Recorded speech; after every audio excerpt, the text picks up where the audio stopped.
otomatis palsu. Terus yang saya tanyakan itu, yang asli yang ada di Indonesia ini itu marganya apa dan siapa-siapa, biar untuk membedakan yang asli sama yang palsu.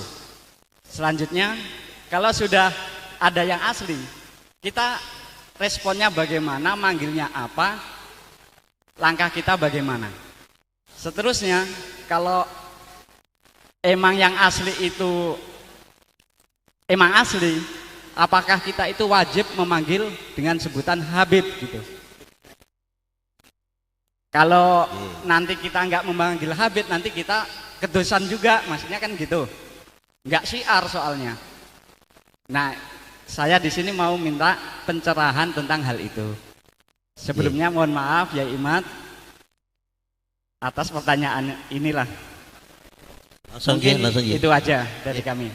Assalamualaikum warahmatullahi wabarakatuh. Waalaikumsalam. Siapa namanya tuh? Asmane Ahmad Sugianto. Ahmad Sugianto. Kang Ahmad Sugianto.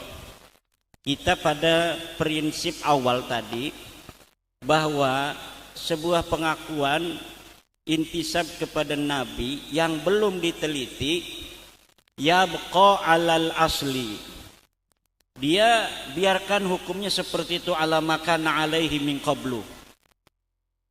Yang sudah saya teliti itu hanya Ba'lawi. Yang saya teliti hanya Ba'lawi, bahwa Ba'lawi bukan turun Nabi. Nah, selain itu maka kita biarkan kepada asalnya. Misalnya ada orang dari Al-Hasani, ya kan, sebagai keturunan Nabi, tetapi selama ini dia tidak memberikan pengakuan di hadapan publik sebagai Al-Hasani. Ya biarin aja seperti itu, dia mengaku sebagai turunan Nabi di husnul dzanni karena kita belum meneliti. Sikap kita, ya kita berikan namanya itu penghormatan lebih sedikit saja. Kenapa? Karena sebenarnya tidak ada dalil yang sharih yang mewajibkan kita menghormati dan memuliakan keturunan Nabi. Tidak ada. Tidak ada dalil yang sharih. Kenapa di kalangan NU kok ada, di kitab-kitab kalangan NU tasawuf itu adalah mimbabil adab. Mimbabil adab. Adab itu tidak masuk syara. Jadi bukan babnya bab wajib, haram, sunnah, mubah, itu bukan. Tapi hanya adab saja. Adabnya begitu. Nah, kalau dalilnya dari Al-Quran kan banyak tuh orang, la as'alukum alaihi ajra illal mawaddata fil qurba. Ini tafsirun muhtamilun. Fil qurba ini lihat di dalam Ibnu Katsir, Al-Qurtubi, Tobari, maknanya banyak ayat ini. Nabi itu, wahai orang Mekah, hai orang Quraisy, aku tidak mengharapkan gaji, upah dari dakwah ini, illal mawaddata fil qurba, kecuali cintai aku karena aku masih kerabatmu. Aku berdakwah ini jangan sampai aku disakiti karena aku ini masih kerabat kamu. Cintai aku sebagai kerabat kamu. Itu tafsir pertama. Tafsir yang kedua, ilal mawaddata fil qurba, kecuali engkau sayangi kurbaku, yaitu istri, anak, sepupu-sepupu Nabi. Nah, kalau sekarang keturunan apa masuk kepada kurba? Tidak, kurba itu artinya dekat. Saya dengan Ki Suparman sekarang ini adalah qarib. Kalau Kiai Suparman ke sini namanya akrab. Kalau perempuan namanya kurba, lebih dekat. Mimbabi fu'la. Kalau mudzakkar akrab, kalau muannas kurba. Lah itu, jadi tidak ada dalil. Al-Quran yang sering dipakai dalil sebagai kedalil mencintai zuriat Nabi, bisa diuji di dalam meja ilmiah, itu tidak sharih. Tidak sharih. Hadis tentang ulama itu tidak satu dua, ratusan yang kewajiban menghormati ulama. akrimul ulama'a fa innahum indallahi kurama. Itu di dalam hadis. Muliakan ulama karena mereka di sisi Allah mulia. Ini enggak dipakai. Ulama yang ngajarin wudu, ngajarin Quran, kadang-kadang disepelekan ketika Habib itu sudah datang. Padahal yang ngajarin dia wudu, ngajarin dia sholat itu kiai-kiai kampung. Kiai kampung gak dihormatin. Kadang-kadang manggil Habib itu guru saya, Habib Anu. Padahal dia gak ngaji apa-apa sama Habib itu. Yang dia pinter seperti itu karena dia mondok di pesantren, gurunya gak disebut. Kenapa? Gurunya gak terkenal. Dia malu nyebut nama gurunya, naudzubillah. Banyak hari ini Pak begitu. Kiai-kiai pada nangis jiwanya mengetahui adab murid-muridnya terhadap dirinya. Karena apa yang dia ikhlaskan, bukan dia meminta dia muridnya untuk menghormati dia, tapi kok saya tidak berhasil mendidik anak saya tidak berhasil mendidik murid saya, hatinya jiwanya kok gampang amat. Saya ini Pak, kalau di depan kiai saya tidak mau ngomongin kiai lain, misalnya ngalem kiai lain, nggak mau saya. Di hadapan kiai saya yang dia adalah ngajarin saya segala-galanya, dialah yang paling mulia. Makanya saya, walaupun orang itu mengenal Abu Yadim Yati lebih hebat dari kiai lainnya di Banten, tapi karena saya pertama ngajinya sama Yai Sanwani itu yang saya sebutkan pertama kali, karena beliaulah yang mengajar pertama kali, baru guru-guru lainnya sesuai dengan kode waktu yang dimana saya belajar di situ. Tidak yang lebih hebat dulu kita taruh, enggak begitu. Karena pangkat di sisi Allah mah hanya Allah yang tahu.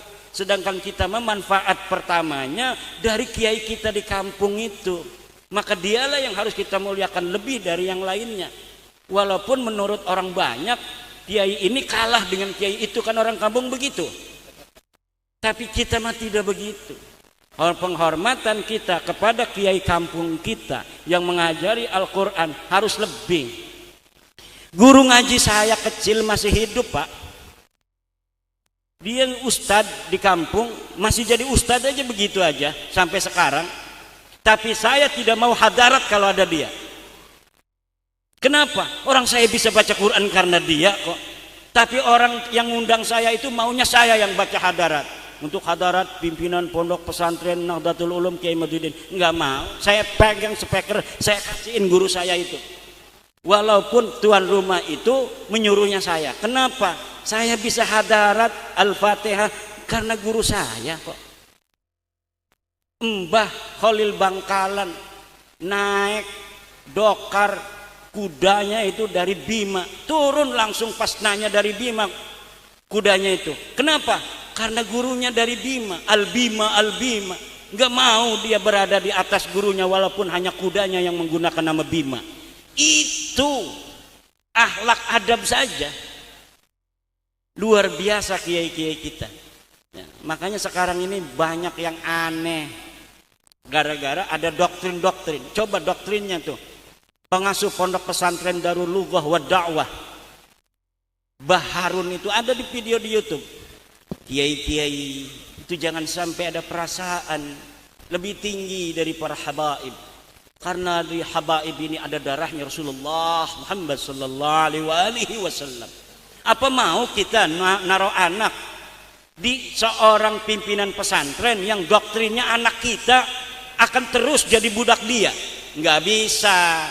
Goblok kalau ada orang yang naruh anaknya itu di pondok pesantren model begitu. Kita bukan sedang memondokin anak jadi ulama, tapi kita sedang menjadikan anak kita budak-budak orang lain di masa depan. Dia akan selamanya anak turunannya jadi budak. Makanya sekarang kenapa saya tidak lagi baca kitab-kitab Ba'lawi? Karena mereka orang-orang Ba'lawinya itu selalu mengatakan masih baca kitab Risalatul Mu'awanah tapi membatalkan nasab Ba'lawi. Kitab banyak kata saya.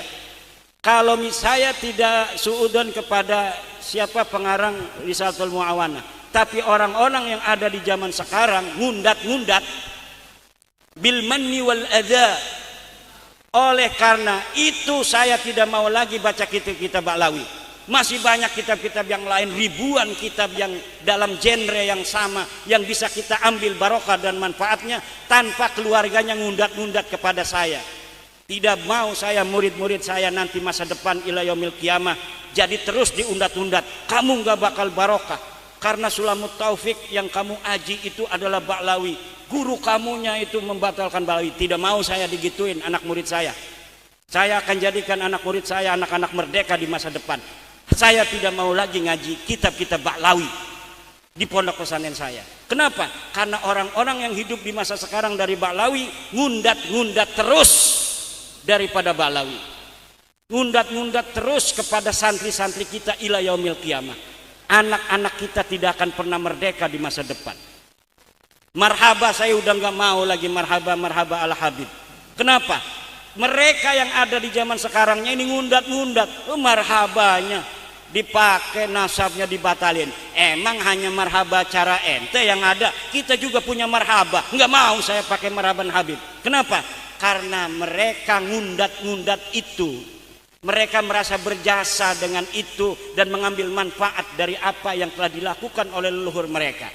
Oleh karena itu sekarang kita deklarasikan, tidak lagi saya akan membaca kitab ente, tidak lagi saya akan membaca atau marhaba dengan marhaban ente. Kenapa? Saya mau menyelamatkan anak murid dan anak keturunan saya ila yaumil qiyamah supaya tidak jadi budak-budak mereka itu. Wallahu wal muwaffiq ila aqwamit thoriqin. Wassalamualaikum warahmatullahi wabarakatuh. Ya.